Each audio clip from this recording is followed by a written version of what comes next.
Nipo hapa kwa ajili ya kuzungumzia mwendelezo au mwenendo wa tuzo za Kankono Media. Kankono Media Awards, tunakumbuka na kila mtu anafahamu sasa hivi moja kati ya jambo kubwa sana la burudani ndani ya mkoa wa Songwe ni uwepo wa hizi tuzo za Kankono Media Awards. Sasa kabisa niendelee kuwapongeza Kankono Media, lakini pia na timu nzima ambayo inahusika kwenye maandalizi ya tuzo hizi. Niseme tu ni mara yao ya kwanza, na si jambo rahisi kuandaa tukio ama kuandaa kitu kama tuzo. Wewe sikia tu, si jambo rahisi. Lakini sasa mimi leo nitapita kwenye vitu vichache kuhusiana na tuzo hizi za Kankono Media, tukiwa tunaelekea siku ya utoaji wa tuzo hizi. Jambo la kwanza nitaangalia promo tuzo hizi, lakini pia jambo la pili nitaangalia ushiriki wa wasanii katika kupromo, lakini pia wao wenyewe katika jinsi wanavyozichukulia hizi tuzo. Lakini cha tatu tutaangalia nini tunatarajia sasa kwenye hizi tuzo. Tukianza kwenye promo, hadi sasa hivi niwapongeze, na nishatoa ile na nishaongea kiwalisia. Kankono Media Awards imejitahidi kwenye swala la promo. Swala la promo lipo vizuri sana. Ukiangalia kumekuwa na promo kubwa sana kwenye mitandao ya kijamii, kumekuwa na promo kubwa sana kwenye media, radio, tunaona kumekuwa na promo kubwa sana mtaani. Tumemwona Mshomali kama msemaji wa Kankono Media akitembea huku na kule, zikitengenezwa clip zikitumwa. So kwenye swala la promo, kwangu mimi naweza nikawapa tunasema 9 ya 10. Kwenye swala la promo mimi nawapa 9 ya 10. Lakini pia tukija kwenye swala la ushiriki wa wasanii katika kupromo, lakini pia katika wao wenyewe wanashiriki vipi, hapa hili sasa ni swala la wasanii. Kwa mimi tu, maoni yangu, hii imekuwa ni kama ni tabia ya wasanii wetu. Wengi wanakuwa si watu ile yani hawana ile moto, yani kuona hiki kitu ni chetu ama hiki kitu ni changu ama hiki kitu kina faida fulani, kukiwekea mkazo. Ukitazama kwenye tuzo za Kankono Media Awards ni wasanii wachache sana, ingawa ukienda sasa kwenye list ya wasanii ambao wamechukua fomu na ambao wapo kwenye kinyang'anyiro, ni wasanii wengi sana. Unakuta hadi kwenye kipengele kimoja kuna wasanii zaidi ya 5, 6. Lakini ukija huku kwenye mitandao, wasanii ambao unawaona ni wachache.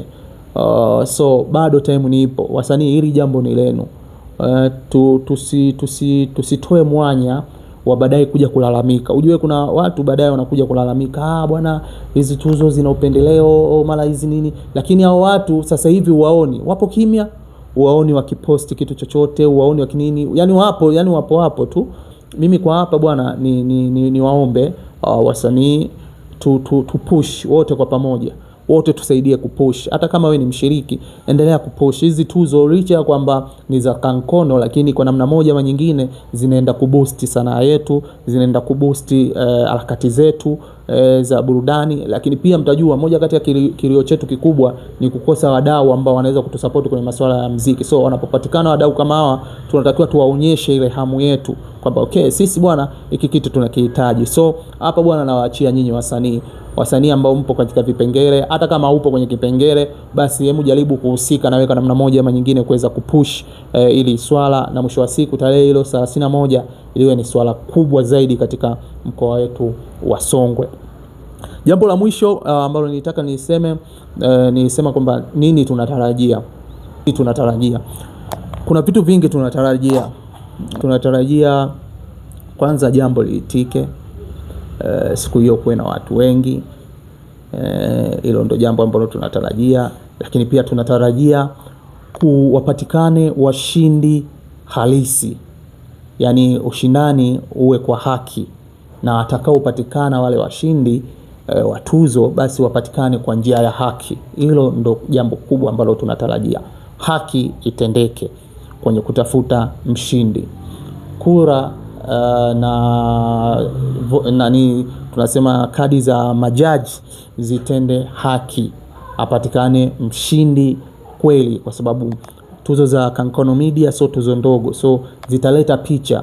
Kuna watu wengi sasa hivi wanazisikilizia, watu wengi wanaziangalia, kila mtu anategea sikio, na wote wanategea sikio mwishoni kutaka kujua mwisho wake utakuwa vipi. So tusije tukatumia nguvu kubwa alafu mwishoni tukaja kuharibu. So tuombe tu, matarajio ya watu wengi ni haki itendeke, washindi wapatikane kwa haki. Lakini pia matarajio mengine ambayo tunayo watu wa burudani ni kwamba hizi tuzo zisiwe mara ya mwisho. Yani isiwe tu kwamba leo imefanyika 2026, 2025, 26 basi 2027 tusizipate. Hapana. Tunatarajia hizi tuzo zitaendelea mpaka 2027 zitakuwepo. Au ni pia tunatarajia kupitia tuzo hizi za Kankono basi kizaliwe kitu kipya. Either azaliwe star mpya, either lizaliwe jambo jipya, either tupate jambo lolote lile kutokana na tuzo za Kankono. Pengine kunawezekana akaja mdau, pengine wakaja viongozi. Hivyo basi kuna kitu chochote pale kifanyike ambacho tunaweza tukasema kama ni alama ya tuzo za Kankono Media. Tarajio yetu mengine, watu wengi wana matarajio ya kwamba hizi tuzo zikaongeze ushindani. Ushindani ukaongezeke. Watu wakashindane zaidi. Watu wasiwe wamepata tuzo akalala. Ushindani ukaongezeke kwenye filamu na vitu vingine vyote. Lakini pia matarajio yetu mengine ni kwamba Kankono Media asiishie tu kwenye kutoa tuzo, isiishie tu kwenye kutoa tuzo, lakini pia iendelee kwenye mambo mengine ambayo yanahusika na burudani. Tukitoka tunatamani Kankono Media iandae, matarajio yetu sasa iandae shows, ituletee wasanii. Kwa mkurugenzi wa Kankono Media bwana, si mtu mdogo bwana, si mtu mdogo. Kwa tunaamini kupitia yeye tayari kashajichomeka kwenye mambo ya burudani na mambo ya vijana, na yeye kwenye vijana ndo huko ndo mambo yako. Sasa si tunaamini matarajio yetu baada ya Kankono Media, basi baada ya awards, basi vije vitu vingine vya kiburudani, mkoa wetu usipoe. Yani kuwe na vitu vingi vya kutokea. Mimi ni hayo tu kwa siku ya leo. Naitwa Gucci 14 na hii ni Songwe Fresh News. Usisahau kutufollow, kulike na kucomment kwenye mitandao yetu ya kijamii kupitia Instagram na TikTok kwa jina la Songwe Fresh News.